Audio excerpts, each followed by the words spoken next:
Cuando uno piensa en los estudios Ghibli, lo primero que se nos viene a la cabeza, por supuesto, es Hayao Miyazaki, pero resulta toda una injusticia dejar de lado a un talento tan deslumbrante como Isao Takahata, que además es fundador de Ghibli. ¿Cómo olvidar esa obra maestra dramática, La tumba de las luciérnagas? ¿No es verdad? Con el fondo de la Segunda Guerra Mundial y este hermano y hermana en una situación límite. O una película preciosa como Recuerdos del Ayer, que nos lleva al núcleo de una familia atravesada por los recuerdos en un pequeño pueblo. La ternura de esa película, la calidez humana, la nostalgia, el realismo, son algo que debiéramos atesorar. ¿Cómo olvidar una película como Pompoco, que nos muestra a unos pacíficos tanukis, familia de los mapaches, que debe defender su bosque cuando se ven amenazados por los hombres? O Los Yamada, que nos muestra eso que nos hace tanto sentido, tratándose de familias de animación o no, que es que algunas familias sobreviven a base de aguantarse. Quiero presentarles en este séptimo vicio al otro maestro en Ghibli, tan grande como Hayao Miyazaki. Quizás no es tan conocido en el planeta como el director de Totoro, El viaje de Chihiro, La princesa Mononoke, Ponyo, etc., pero tiene tanto talento como él. Y te prometo que si ves sus películas y no las has visto todavía, porque te has dejado encandilar por Hayao Miyazaki, ningún problema con eso, pero si ves la filmografía de Isao Takahata, hay tantas obras maestras que encontrar. Vamos a pasar a ver un análisis entonces de Isao Takahata, que se llama The Other Master, que nos va a graficar, nos va a enseñar el realismo detrás de sus películas de animación y cómo solo el medio de la animación les sirve para contar sus historias. Por supuesto, siempre haciendo un paralelo con lo que es el cine de Hayao Miyazaki, también en Ghibli. Junto con esto, vamos a pasar a hablar de los otros animadores japoneses que no trabajan en Ghibli, pero que son realmente sensacionales. El caso de Satoshi Kon, director de Paranoia Agent, también realizador de Paprika, Perfect Blue, Tokyo Godfathers, y también un especial de Mamoru Hosoda, director japonés de El niño y la bestia, Summer Wars, La niña que saltaba a través del tiempo, y como no, The Wolf Children, Los niños lobos. Sean bienvenidos al séptimo vicio, amante de las películas de animación y de sus venerados directores de animación japoneses de todas las edades, tamaños, épocas, lugares, colores y formas. Despite every live-action director today blabbering on about a grounded and realistic approach, the best way to get the audience to connect with what's on screen is often going in the exact opposite direction. So today I want to talk about that exact thing, this idea of storytelling through a filter or a lens or whatever you want to call it. But instead of going by way of genre, let's go through animation. And to talk about it, let's look at the work of one of the form's greatest contemporary directors. Yeah, not him. This guy, Isao Takahata, the other Studio Ghibli master.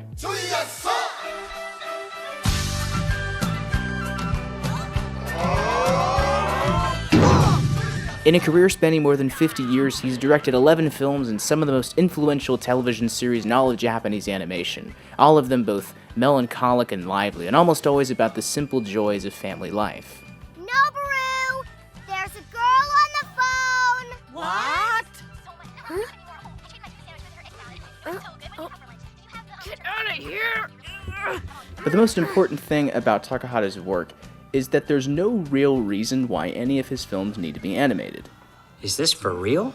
Let me take a step back for a sec. Despite Disney's latest cash grab initiative to remake all their old classics, animation and live action are rarely interchangeable.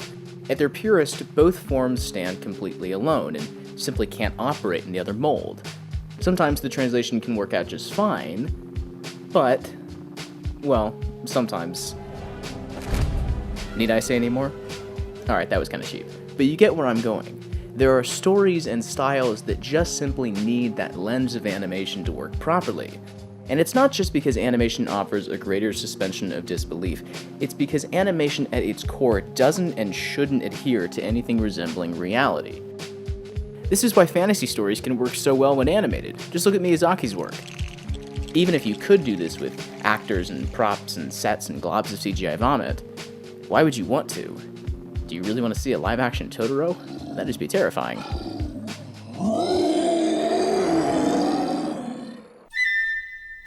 But this point takes us right back to Takahata. On the surface, there isn't much of a reason why his films need to be animated.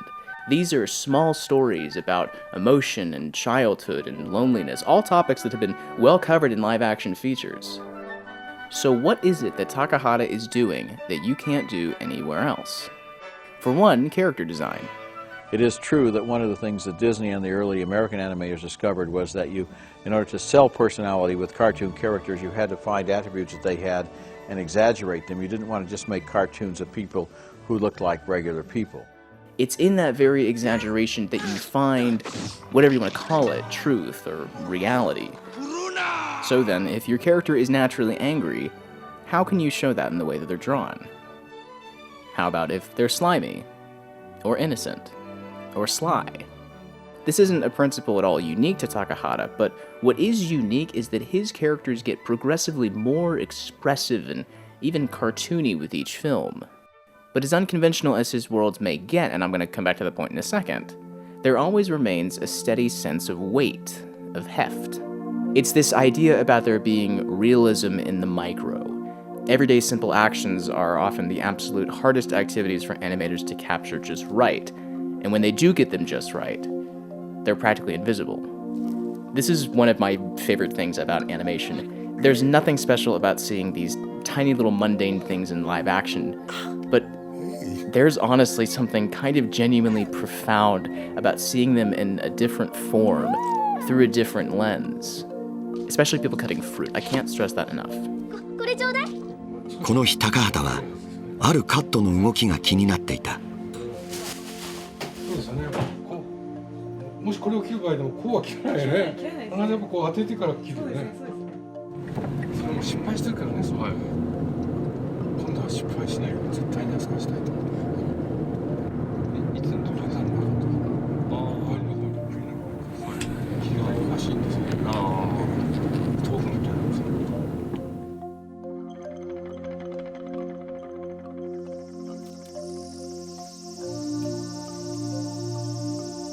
So if the micro is all about the realism, then the macro of Takahata's world is all about impression. Again, as his work progresses, he moves further and further away from the vibrant landscapes common in other Ghibli films to something far more stripped down and almost elusive style.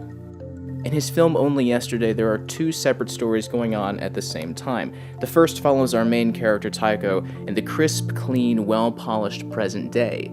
And the second ventures into her memories of childhood, and the world looks quite different. Hazy, almost dreamlike. And that's exactly the point. The world appears unfinished and even slightly crude, because that's exactly what memories are like. Think back to that very first idea. This is Takahata layering on the different filters through which he wants us to see his world, whether that's a world of memory, or the world of the ancient past, or even just the pages of a comic strip. Let's go a little bit deeper though, because beyond characters and environments, that idea of a filter or lens is found in the very essence of his storytelling. For one, through metaphor. 雨の人、曇りの人、晴れと、どれが一番好き？曇り。あ、同じだ。Alright, okay, so there's nothing incredibly genius about that, and it would work just as well in live action as it would here. But, what about this one?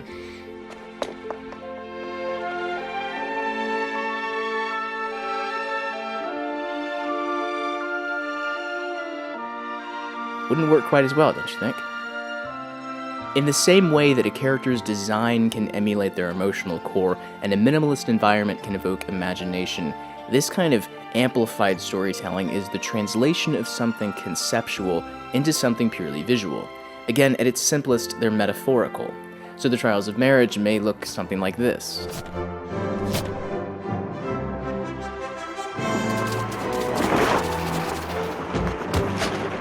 Or the pressure to study harder like this. Study harder. Study harder. Study harder. Study harder. Study harder. Study harder. Study harder. Study harder. Or the intensity of a late-night practice session like this.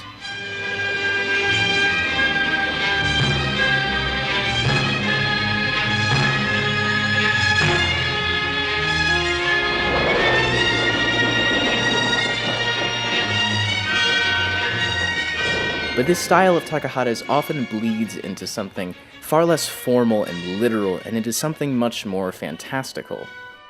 His characters are constantly slipping away on flights of fancy, escaping to a sort of dream world. But unlike a more traditional use of dreams in cinema, Takahata is never really concerned with what's real and what's not. What he's interested in is portraying emotion in the most full-on cinematic way, not just through music or a character's expression, but through sheer visual invention. So when a character is angry, we get this. Or when there's a sense of harmony, it looks like this.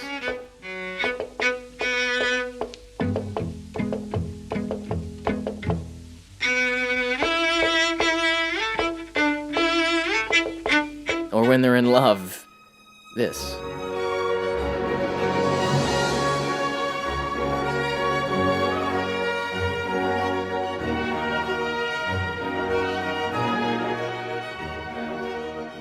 Now, this isn't just limited to animation, and obviously you can toss away this whole idea of filters and lenses if they just don't work for you.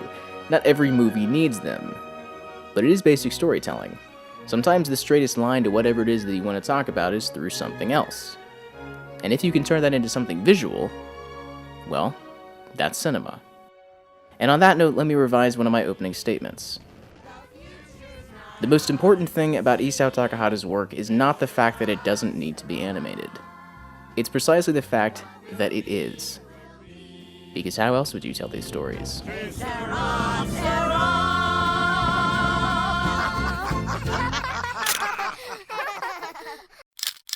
Alguna vez viendo un documental de Hayao Miyazaki me quedó grabada una frase que dice que él no dibuja seres, criaturas tristes o enojadas, porque eso implica que el animador, que él tiene que estar enojado o triste para hacerlo, y como le cuesta tanto emocionalmente hacerlo, esa tarea se la relega a otros animadores de Ghibli, siempre claro con sus instrucciones de cómo hacerlo. Y dice que cuando tú ves a una criatura de sus películas sonreír o tener o dibujar, qué bonito, una sonrisa bondadosa en su cara, estás viendo al animador dibujar una sonrisa bondadosa en su propia cara mientras dibuja. Me parece que las películas de Hayao Miyazaki, por supuesto que lo que acabas de ver, un especial de Isao Takahata, comparándolo un poco con el otro maestro de Ghibli, me parece que Isao Takahata, tanto como Hayao Miyazaki, sus películas son una prolongación de lo que son ellos mismos.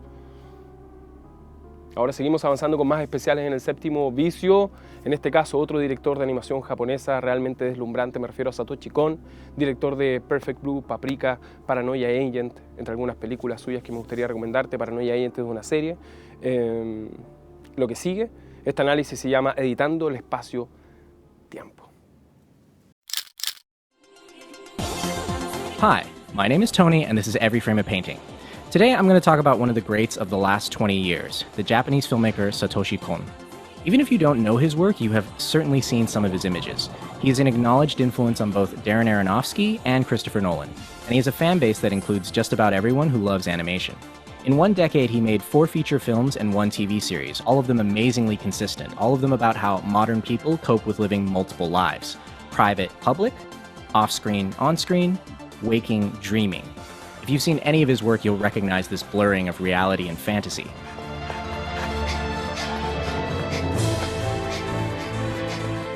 Today, I'm only going to focus on one thing, his excellent editing. So, as an editor, I'm always looking for new ways to cut, especially from outside the realm of live action. Kon was one of the most fascinating. His most noticeable habit was matching scene transitions.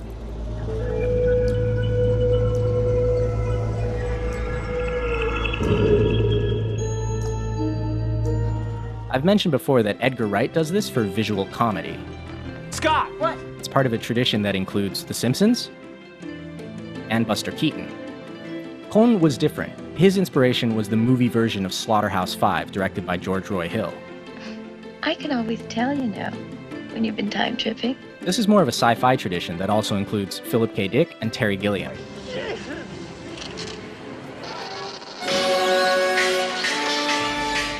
But even among peers, Kon pushed this idea pretty far.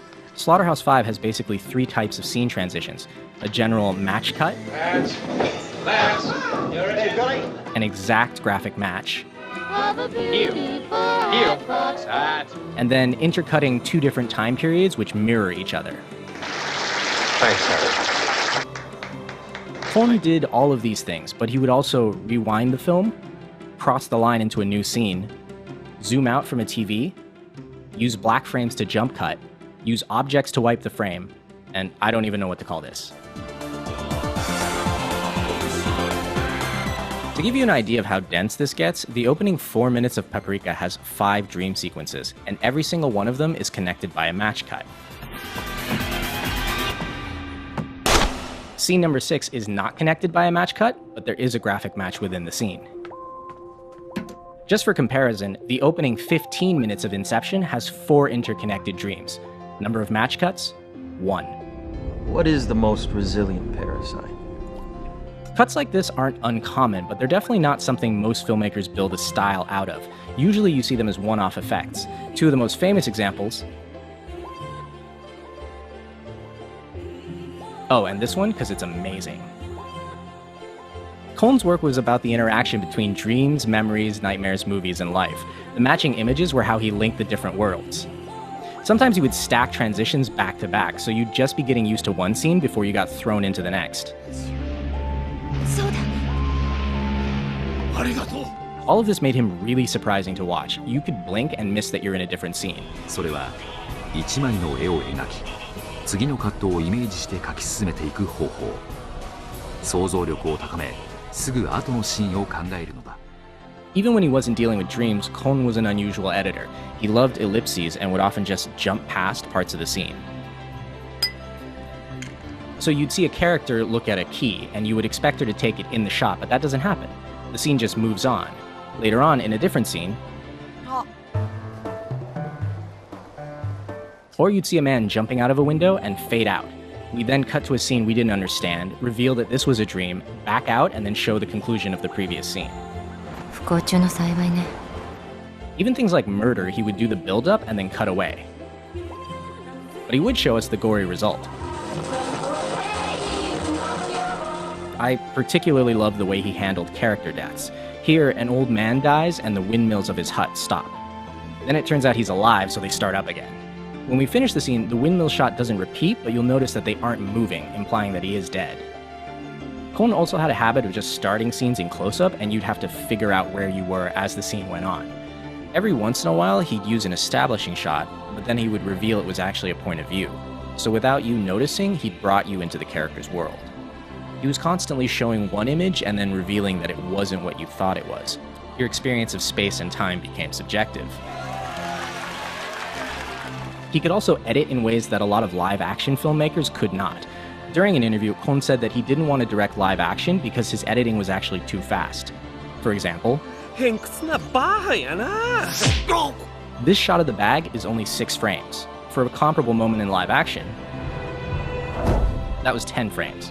Or how about this insert of a note? 10 frames. But in live action, 49. Kon felt that as an animator, he could actually draw less information in the shot so your eye could read it faster. You can actually see someone like Wes Anderson doing this in live action, removing visual information so his inserts read faster. It's worth noting, you can actually cut much faster than this, but the images pretty much become subliminal. Some of these shots are just 1 frame. None of this was for cheap effect. Kon felt that we each experience space, time, reality, and fantasy at the same time as individuals, and also collectively as a society. His style was an attempt to depict this in images and sound. In the course of 10 years, he pushed animation in ways that aren't really possible in live action, not just elastic images, but elastic editing, a unique way of moving from image to image, scene to scene. And he was helped in this crusade by the studio Madhouse, who did some of their best work on his films. If you want to see a perfect summation of his work, I present his final film, a 1-minute short about how we feel when we get up in the morning. This is Ohio.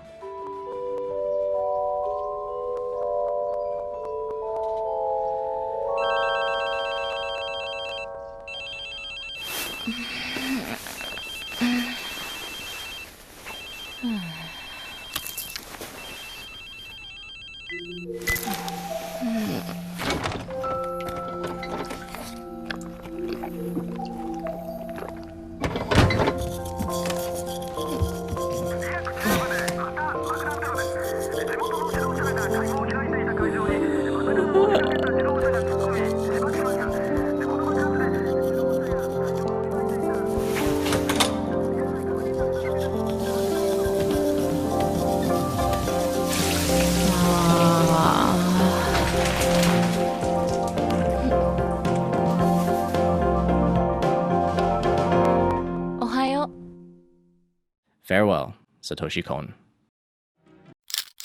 Es uno de los más notables directores de animaciones japonesa. Me refiero a Mamoru Hosoda, autor de La chica que saltaba a través del tiempo, Summer Wars, películas maravillosas como El niño y la bestia, y también Wolf Children, Los niños lobos.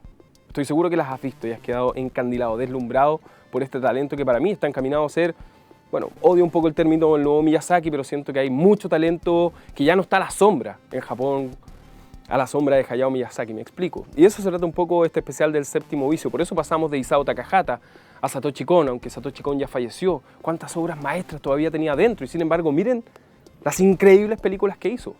Y así también mencionarles, como siempre, a Makoto Shinkai, y en este caso Mamoru Hosoda. Y vamos a ver un análisis formidable y sumamente revelador de cómo Mamoru Hosoda usa las cámaras en sus películas en circunstancias de que la animación no tiene cámaras, y cómo cada movimiento de la cámara es importante en la película.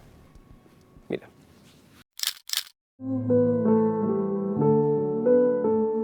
Hey guys, RC Anime here. Today, I want to talk about a topic that I know everyone's familiar with.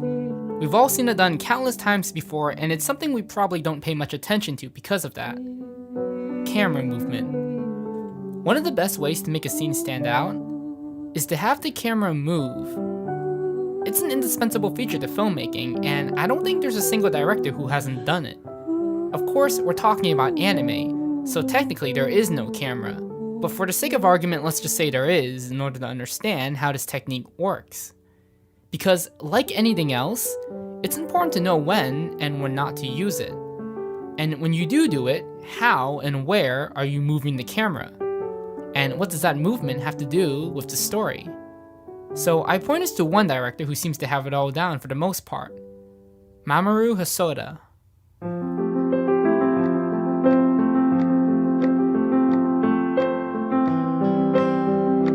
Now, what's important about Hosoda is that he tends to avoid camera movements whenever possible. Most of his shots are stationary, where either the backgrounds or the characters take center stage. This is why whenever he moves the camera, the effect of whatever he's trying to do just feels bigger. More than too many films these days include camera movements into scenes for no actual reason. This overdone shaky cam is just distracting. Maybe. The most important thing to know first is that if your camera movement doesn't carry any emotion or reflect the scene in any way, it's probably better to do without it. Many shots can carry double the impact when the camera is just stationary, and all we get to see are the little things. It's really these simple actions, or lack of, that can really make the characters much more sympathetic. Hosoda knows this, and he's given this treatment to some of his best sentimental scenes, ranging from scenes where love blooms to ones where it departs. These stationary shots work so well because it gives us an objective view of the events unfolding before us. No matter how much we might want to be with the characters, we're never able to. If you want to do the opposite, that's where camera movement comes in. Be it a zoom, a pan, a tilt, or anything else, these are the shots that are used not to sympathize, but to empathize with the characters. This is Hosoda's basic guideline, but what questions does he ask to know when to add it?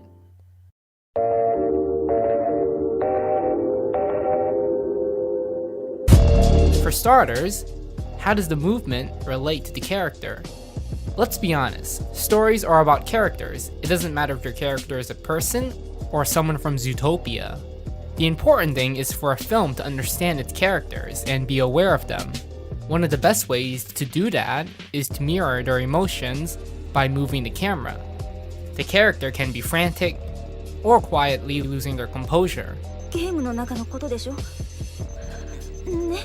But what I always find more interesting and unique in films is using the camera to bring out a character's personality.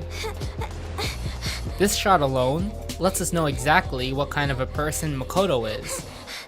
The camera challenges her, but her resilient and stubborn nature clearly wins the game.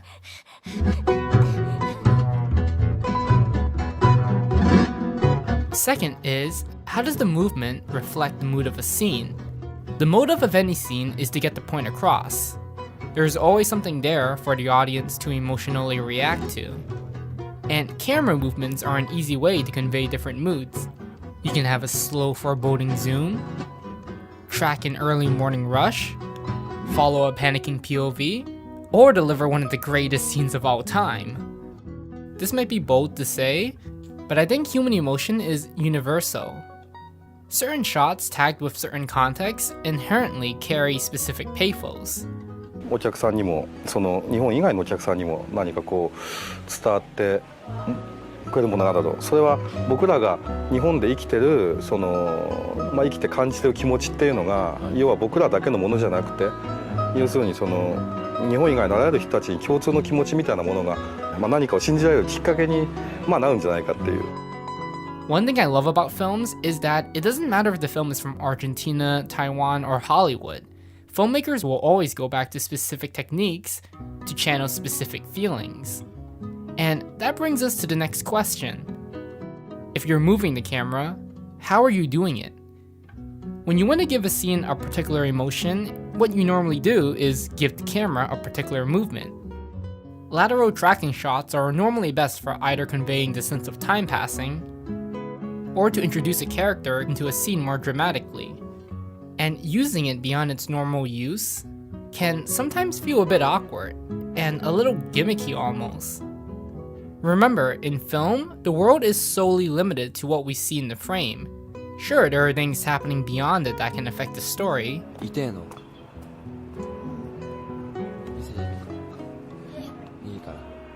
but if you really want to play with these elements, sometimes camera movement can offer an interesting narrative.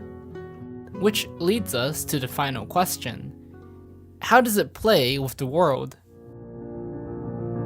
In live-action films, a lot of directors move the camera around so we can see the space the actors are acting in. In animation, the space isn't limited to any physical restrictions. Therefore, you can really play around. If a character is feeling hopeless, you can show them achingly running towards nothing. Or if everyone has suffered a loss, you can slowly track across what looks like a melancholic painting. Now, I want to make it clear that none of this is revolutionary, but there's a sense of modesty when Hosoda does it, because his direction never really calls attention to itself. After all, he rarely moves the camera, only saving it for the big moments. There are plenty of good films in anime that use a ton of camera movements, but when they do it, there's still usually an emotional resonance to them. But Hosoda's a minimalist, and I think that's one of his greatest strengths as a filmmaker. 東映で初めて映画を作らせてもらった時っていうのはね、もっとね、すごいかっこいいものを作ろうとかね、すごいこうソリッドってキメキメなね、バッキバキにかっこいいものを作ろうとかね、だんだんそれは自分でも思うんですけども、そういうなんかかっこいいものを作るために映画を作るんじゃないなみたいなことはなんか思ってますね。よりなんかこうオーソドックスになんかこうシンプルに力強いものみたいなものをなんかよりなんか求めてるような気がしますけどもね。So the next time you notice a filmmaker move the camera, ask yourself if the movement is motivated and if you get any sort of emotion from it. Because what else are films for? Seguimos avanzando en este séptimo vicio con análisis realmente imperdibles de algunos de nuestros directores japoneses de animación favoritos, desde Mamoru Hosoda, pasando por Isao Takahata, también Satoshi Kon. Y miren, estoy disfrutando de Mis Vecinos Los Yamada aquí en la nueva tienda de DVD Planet. Mis Vecinos Los Yamada, una obra preciosa y genial de Isao Takahata. La nueva tienda de DVD Planet se encuentra ubicada en Los Dos Caracoles, local 37A, Metro Estación Los Leones, en pleno Providencia, inaugurándose por estos días todo este mundo de películas, maravilloso, todo Ghibli. Las películas de Makoto Shinkai, de las cuales voy a empezar a hablar ahora. Makoto Shinkai, ¿sí? Un director que para mí, por ejemplo, en el viaje a Agartha, fue capaz de ser el mejor Hayao Miyazaki sin ser el Hayao Miyazaki. Yo vi el viaje a Agartha y dije, aquí está el heredero, el sucesor de Hayao Miyazaki, por los mundos, por las criaturas, por la naturaleza y todo eso conviviendo con una historia de una niña que tiene una radio de cristal mágica, que sintoniza frecuencias que pueden llevarla o abrir portales a otros mundos. Y todo eso tiene relación con su padre. Preciosa, increíble película, El viaje a Garta, que les recomiendo. Ese es Makoto Shinkai. Por ahí partí yo y dije, ¡wow! Y eso es lo bonito de expandir nuestro mundo. Tal como Hayao Miyazaki no es solo Ghibli, sino que también está el otro fundador y maestro, que es Isao Takahata. Eso es lo que estamos tratando de rescatar en el séptimo vicio. Mirar fuera, y cuesta, créanme, fuera de Hayao Miyazaki, rescatando a los otros que están haciendo cosas brillantes. Makoto Shinkai, entonces. Nunca he visto, creo, pocas veces he visto esa lluvia retratada de forma tan bella, poética y realista, como en el Jardín de las Palabras. Y hoy por hoy, su película Your Name está batiendo todos los récords de taquilla en Japón. Piensen, destronó del primer lugar de la taquilla histórico El viaje de Chihiro del propio Hayao Miyazaki. Makoto Shinkai, Your Name, una película que estoy esperando, bueno, que ya vi en cierta medida, pero que estoy esperando mucho. Ojalá la estrenen en la gran pantalla de nuestro país.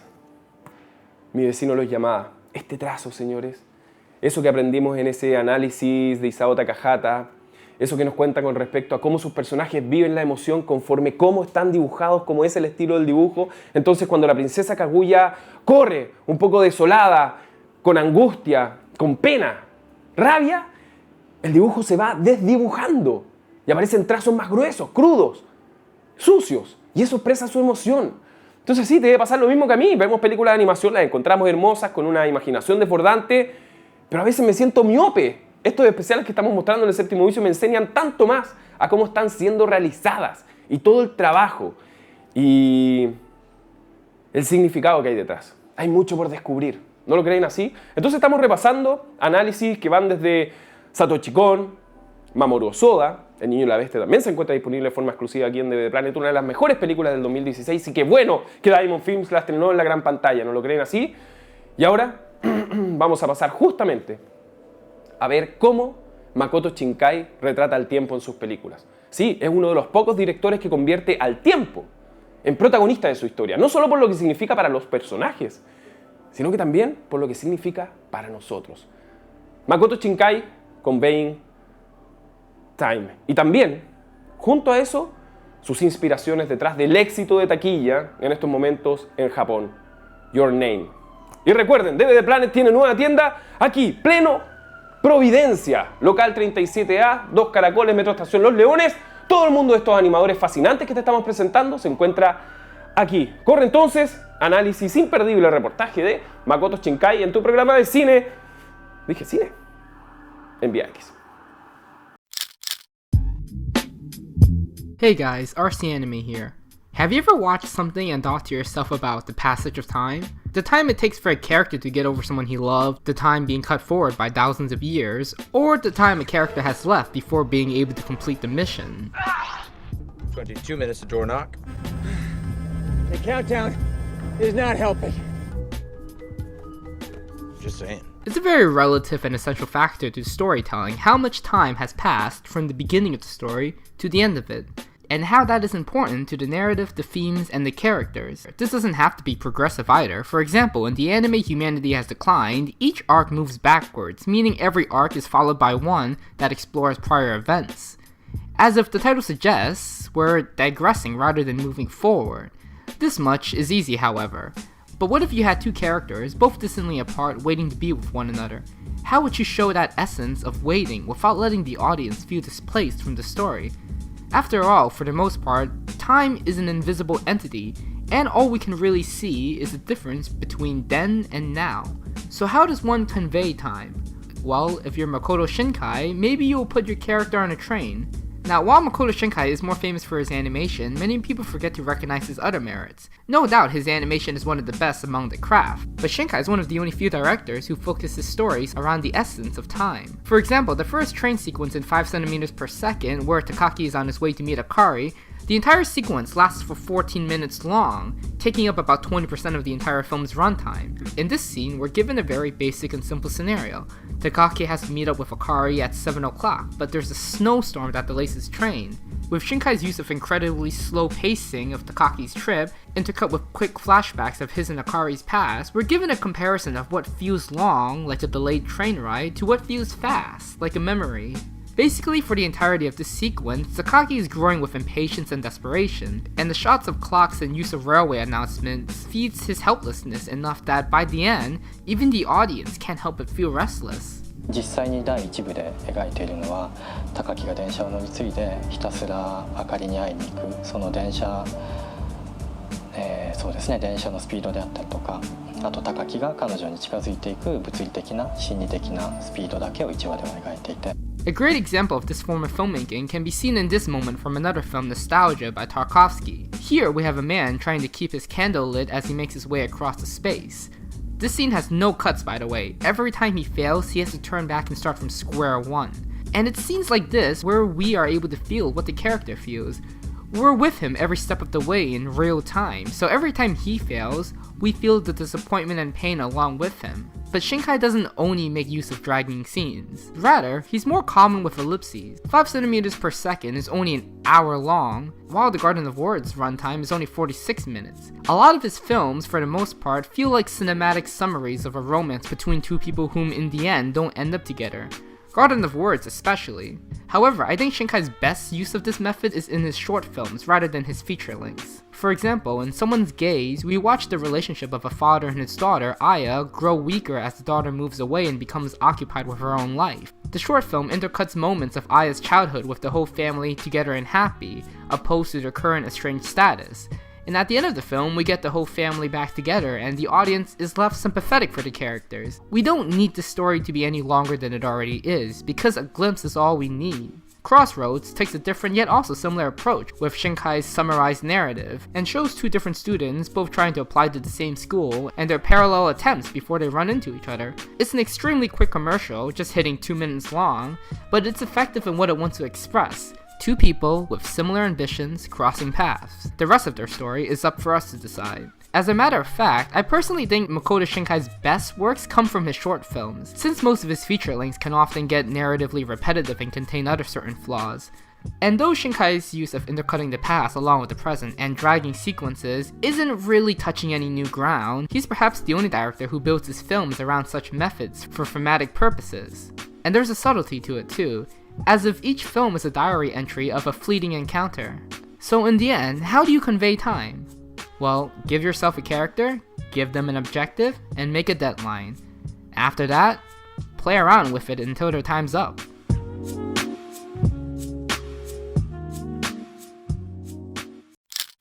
Recently, in an interview done by Nippon.com, link is in the description below, Makoto Shinkai, director of the recent mega hit Your Name, was asked about the common theme that is apparent throughout every single one of his movies. The theme of pain and longing for another human being that is often explored in depth, and the visuals bring about an almost ethereal essence to the subject at hand. So Makoto Shinkai goes on to tell us a bit more about what's going on in his head. To him, his inspiration came from his adolescence life. The biggest theme in his younger years was the nature of relationships between himself and other individuals. Why do we fall in love with someone? Why doesn't that person whom we love us back? That internal turmoil seemed like a world as mysterious as the galaxy itself. This constant theme of distance, or the gap between two people's feelings, is something that he believes he will keep on using in his future films. It is no doubt that this theme has been the central theme to most, if not all, of his works thus far. And I think it is because he has gone through these personal struggles so much in the past that he is able to depict those feelings in a way so many people can connect with. But enough talk about feelings. In the interview, he also mentioned that people overseas think of Japanese animation as just being Ghibli, and then everybody else, which is why people often refer to him as the next Miyazaki, or Japan's next generation anime creator, as if Miyazaki was the only one creating Japanese animation. The way he phrased it kind of implied that it was actually a surprise to him, which meant that in Japan, he would pretty much never be addressed in such a way. I think Shinkai is just a little annoyed at how people kept calling him the next Miyazaki, when his works have so little in common with Miyazaki's work in the first place. I mean, other than that they both use animation as a medium to tell their stories, or the fact that they can both print money now, they cannot be any more different. He also goes to length to make sure people understand the stylistic differences between his work and Miyazaki's. His focus is the local world of Japan. His backgrounds are full of things that millions of Japanese people see on a daily basis, such as vending machines, subways, traffic lights, and that sort of thing, which is a stark contrast to the fantasy worlds that Ghibli is so famous for. He believes that even if Your Name is able to become a mega hit overseas as it did in Asia, he will not change the core essence to his work, which is why he also thinks that it won't reach a different kind of audience that it is currently targeting. In other words, he won't go out of his way to mainstream his works by appealing to maybe a younger audience once his name is out there. Or in other words, he won't be a sellout. Well, I guess he doesn't really need to be, seeing how much bank he's making on his new movie. But who knows in the future, right? The article goes into depth about his anime and life influences that gave him the inspiration for his work, so you should definitely go to the link below and check out the article for a good read. I really think Makoto Shinkai is about to hit a jackpot in popularity once Your Name premieres overseas, and it's very comforting to know that he won't be exploring other genres he's not comfortable with in hopes to make a bigger box office hit, just cause his name alone can probably sell tickets now. What do you think of people calling Makoto Shinkai as the next Miyazaki? Riley, la niña protagonista de Inside Out, intensamente. ¿Me van a decir que aparece en Buscando a Dory? ¿Finding Dory? ¿Me van a decir que Sally de Monster Inc. aparece en Brave? Lotso, el oso maléfico con centro de fresita, pero un villano pérfido de Toy Story 3 aparece en Up? ¿Acaso estoy viendo wea? ¡No! Son los easter eggs. Maravillosos, y vamos a desenterrarlos para todos ustedes presentes en las películas de Pixar, que además están en buena medida muy interconectadas entre ellas. Miren.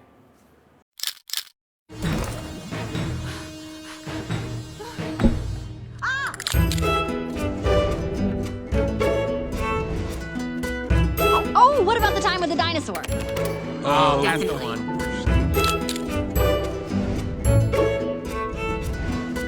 I name him my keeper.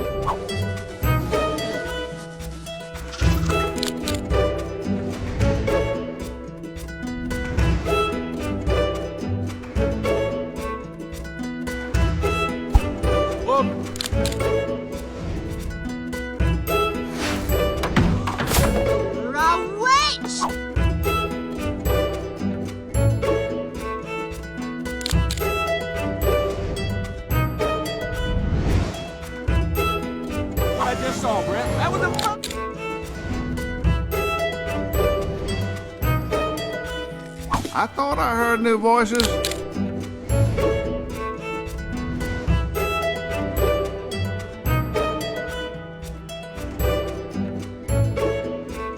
Oh yes, my name is Doug.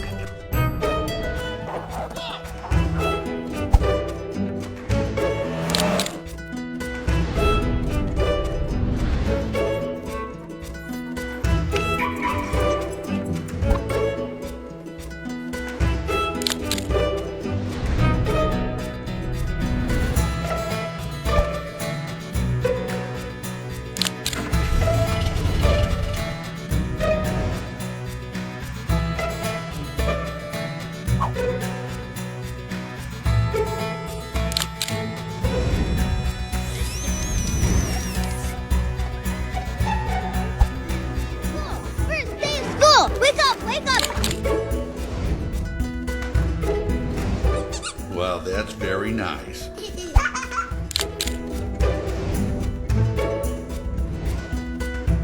You know what?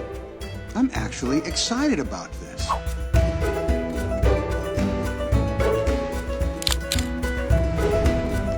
on, everyone, break a leg. Whoa, you're vicious. Hold on, Mr. Ant.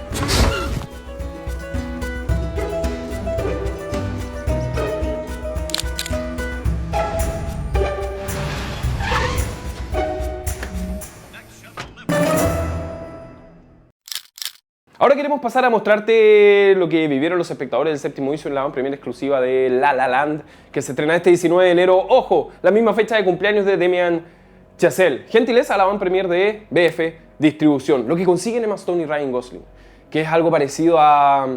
Sentimos que los momentos reales ellos consiguen hacerlos mágicos, y los momentos mágicos consiguen hacerlos reales. No sé tú, pero cuando vayas a ver La La Land vas a sentir que vives con ellos, que entras completamente en la química de esos actores. De hecho, no van a considerar que son actores, van a considerar que están hechos el uno para el otro. En su mirada, en su silencio, en su camaradería, en su complicidad.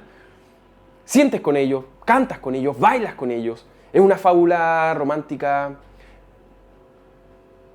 increíble.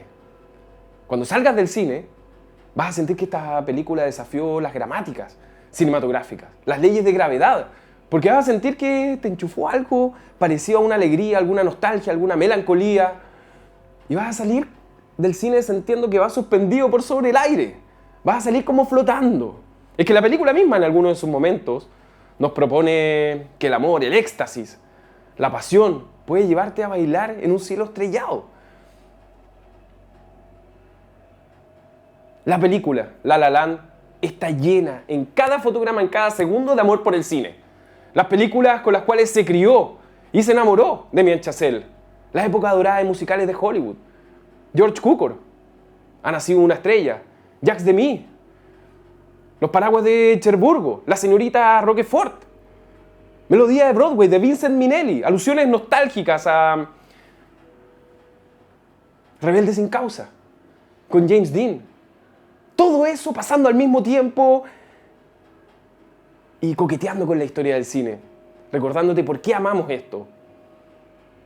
Y esa es una de las tantas cosas fantásticas, junto con la música de La La Land. Sí, arrasó en los Globos de Oro, 7 premios, ninguna película en la historia consiguió eso y probablemente va a cantar y bailar en los Oscars. En el séptimo vicio pasamos a revisar las impresiones de los espectadores que tuvieron la oportunidad de ir a la función especial de La La Land. Y como siempre ya lo saben, yo digo La La Love It.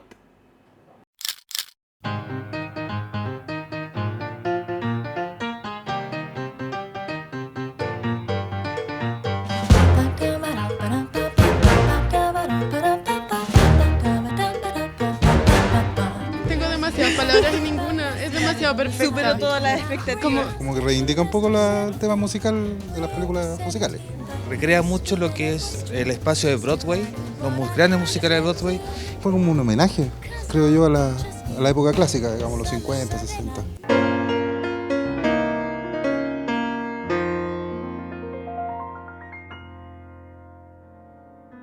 No, la película la encontré excelente. Yo creo que faltan películas de este tipo. Hace mucho tiempo que no veía una película con tanto desplante, con tanto que decir. En un tiempo que hay muchas películas violentas y todo, hace bien un poquito de amor, así que bien. Es que tenía demasiado susto porque tantas nominaciones, tanto hablar de la película que uno viene tan arriba que dice ya, no va a ser tan buena, pero debo decir que lloré mucho y ni siquiera da pena, la película es demasiado perfecta. La música me llenó completa. La historia es muy bonita y los actores se pasaron. La fotografía de la película está muy bien hecha.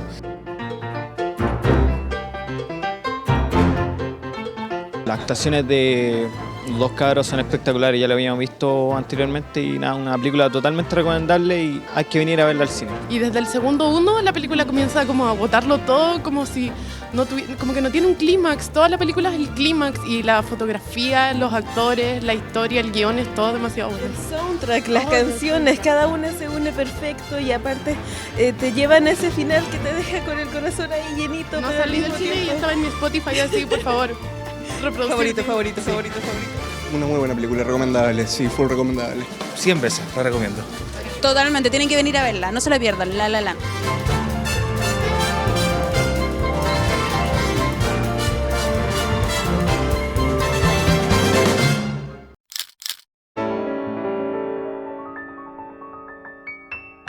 I just heard you play, and I wanted Critics everywhere are wild about La La Land. The best movie of 2016 has now been nominated for 7 Golden Globe Awards, including Best Picture. It's very, very exciting. Really? Winner Best Picture New York Film Critics Circle. It's sheer cinematic bliss and pure movie magic. Don't miss La La Land. Muchas gracias por acompañarme en este recorrido por reportajes, detalles de cómo algunos realizadores japoneses de animación logran que esas maravillas de películas sean aún más maravillosas, llena de riqueza cinematográfica detrás, porque nos percatamos cómo técnicamente están realizadas y el significado que hay detrás, por ejemplo, de cómo ellos van calibrando sus mundos, desde la fotografía, pasando por los ritmos, el espacio, la narrativa, desde Makoto Shinkai, Mamoru Hosoda, Satoshi Kon, Isao Takahata. Así que espero que este especial de animación fuera del reino de Hayao Miyazaki, pero sí, Isao Takahata, fundador, y también, pero me refiero a los otros maestros que andan dando vueltas. Todo eso acompañado por las impresiones del público del séptimo VICIO en la premiere de La La Land, y además estuvimos desentrañando algunos de los huevitos de Pascua, los easter eggs en películas de Pixar y cómo están interconectadas para formar quizás una gran película entre todas. Soy el pelado piel, Dr. Simi de las películas, junto a Michael en cámara, junto a Fran Márquez, la chica renacentista, One Band Woman, la chica que hace una sola banda, toca todos los instrumentos, y Felipe, el nuclear atómico en... es un chiste interno. Nos vemos en este especial exclusivo para YouTube del séptimo VICIO. Enhorabuena, porque DVD Planet tiene un concurso espectacular para ustedes, una canasta con más de 50 títulos en DVD. La trilogía del Caballero de la Noche de Christopher Nolan, por nombrar algunas, El Señor de los Anillos, películas de Ghibli, Sueños de Libertad, Milagros Inesperados, películas de Quentin Tarantino, todo eso, 50 títulos. Posteen, comenten ahora este video. Me encuentro con Michel Sánchez, quien ya está inaugurando esta nueva tienda en pleno Providencia, local 37A, 2 Caracoles, Metro Estación Los Leones. Así que ustedes recuerdan la tienda de San Agustín, la tienda de Calle Londres, por supuesto, porque DVD Planet es la tienda que ha apoyado el séptimo VICIO, lo ha impulsado a través de los años, acogiéndonos en sus locales que tienen una oferta de títulos de película realmente al mejor precio y con la mejor atención. Así que felicitar a Michel por esta nueva tienda en Providencia, y concursen ahora ya por 50 títulos para disfrutar este verano. Así es, señores, DVD Planet creció y tenemos casa nueva. Estamos acá ubicados en el pleno centro de Providencia, en el edificio 2 Caracoles, local 37A, súper bien ubicado en Metro Los Leones. Y tenemos un tremendo concurso esta vez. Vamos a partir la temporada 2017 con 50 películas de todos los títulos, géneros, directores. Es para volverse loco, así que desde ya empiezan a postear en DVD Planet LTDA y se dirigen a la página oficial del séptimo VICIO, porque este concurso es realmente increíble. Así que los esperamos y vengan a visitarnos. Esta tienda está recién partiendo, tenemos una selección con el catálogo más completo. Y también, por supuesto, venir a visitar la tienda que se encuentra en plena inauguración durante estos días, aquí en 2 Caracoles, local 37A, Metro Estación Los Leones, pleno Providencia. Así que ya lo saben, esperan muchos concursos y muchas sorpresas deslumbrantes junto a DVD Planet y el séptimo VICIO. Concursen ahora ya, posteando en esta publicación en Facebook. Recuerden, como siempre, anotar su nombre y dirección para que producción, si es que resultan ganadores, los notifique en días venideros. Es el pelado piel, Dr. Simi de las películas, Michel Sánchez, creador de DVD Planet. Nos vemos en un próximo concurso.